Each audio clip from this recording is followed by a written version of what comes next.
Hi guys, this is my Outlander review on Melissa Elise TV, so keep it locked.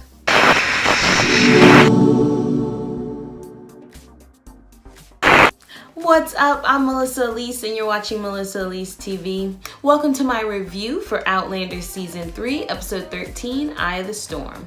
Outlander season finales are always ones to hold on to something or someone for support, and this one was no different. It opens with Claire underwater and her monologue of "I was dead." Of course, we can pretty much guess that she doesn't die, but we have to wonder what happened to the rest of the crew and where is Jamie. But before we get too carried away, we cut back to Claire in the carriage on her way to Rose Hall to find young Ian. She decides to start her search in the slaves' quarters and does some not so discreet or quiet whispering for Ian. She doesn't find him, but she does come across the bodies of the two boys that Ian met in his cell when he first arrived in Jamaica.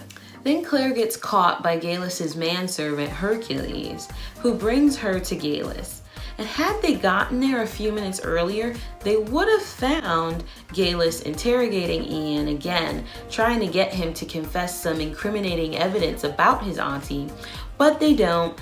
And Ian's response is probably my favorite. Definitely makes it into the top 5 scenes of this season, if not the whole series. I think if I was Ian and I had been away from home for so long and I had no clue what this crazy woman wanted from me, I would be tired of her blathering too.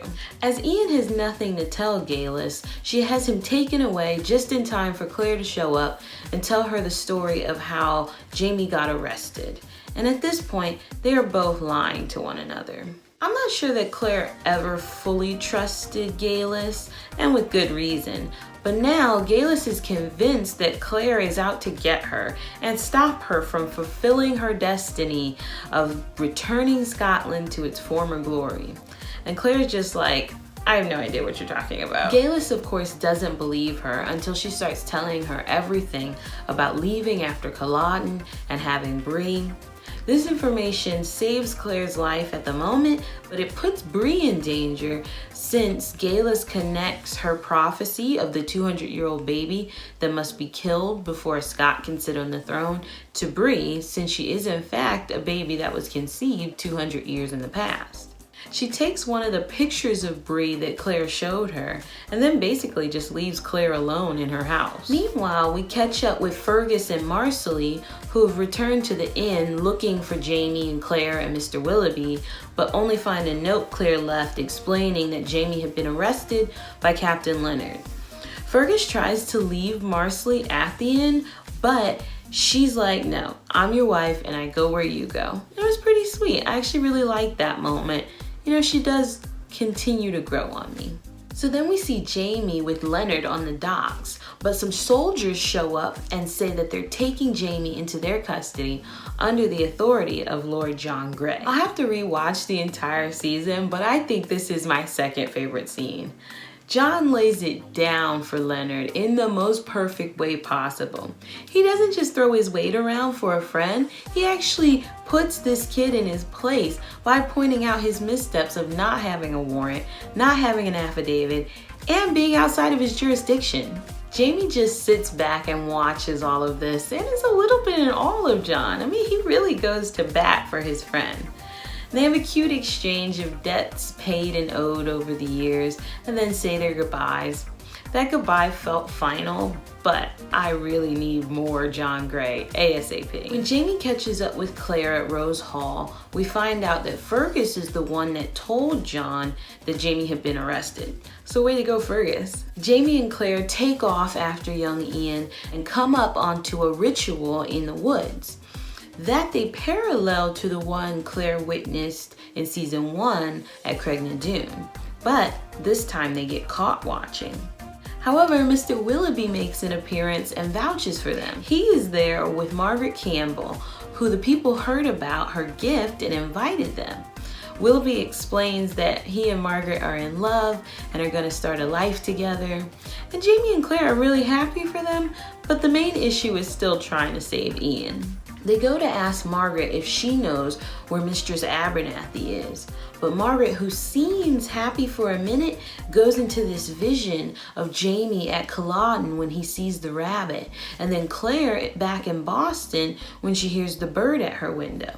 Touching them both, she channels Bree and starts speaking to her parents and begs them to come save her from a monster that's coming from a Bondaway. Hearing that name again, Claire connects that it's the cave Father Fogden told her about. But before they can ask Margaret where it is, Archibald shows up and tries to take her back with him. Jamie gets his hands on him and finds out that he's working with Galus to figure out who the 200-year-old baby is. When Claire hears that, she starts looking through the pictures that she showed Galus and realizes that one is missing and puts it all together that Galus thinks Bree is that baby. She and Jamie take off looking for a Bondaway, and one of the villagers points them in the right direction. As they make their way through the tunnel that leads to the cave, Claire realizes that she might get pulled through the portal, and if she does, she might not be able to come back.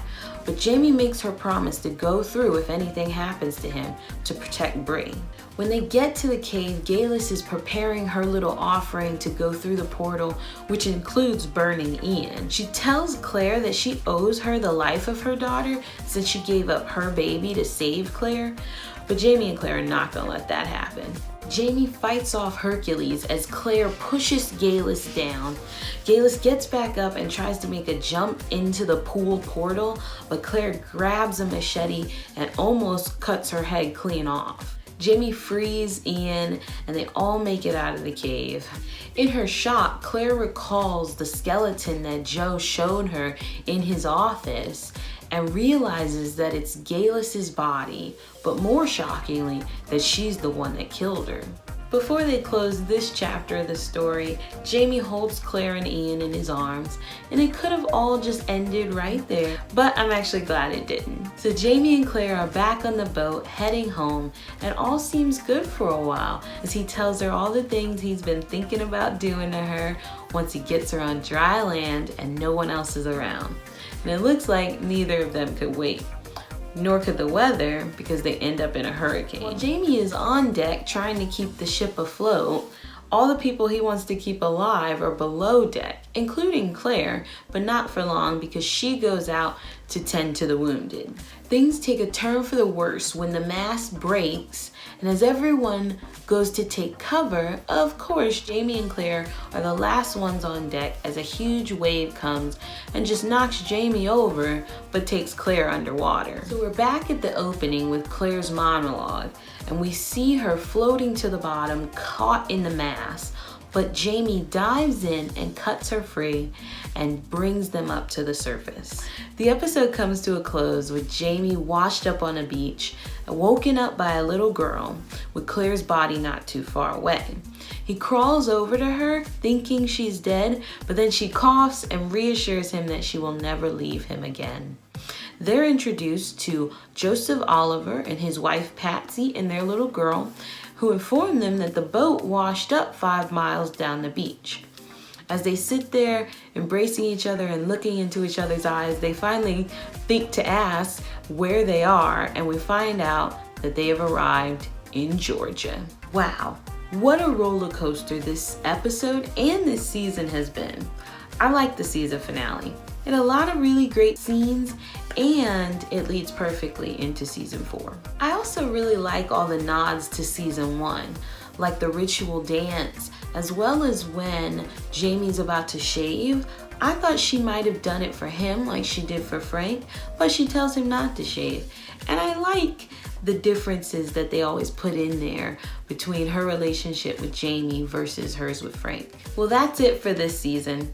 Of course, I'd love to hear from you guys. What'd you think of the season finale or the season as a whole? Leave me a comment. And as always, thanks for watching. If you enjoyed this video, like and subscribe for more.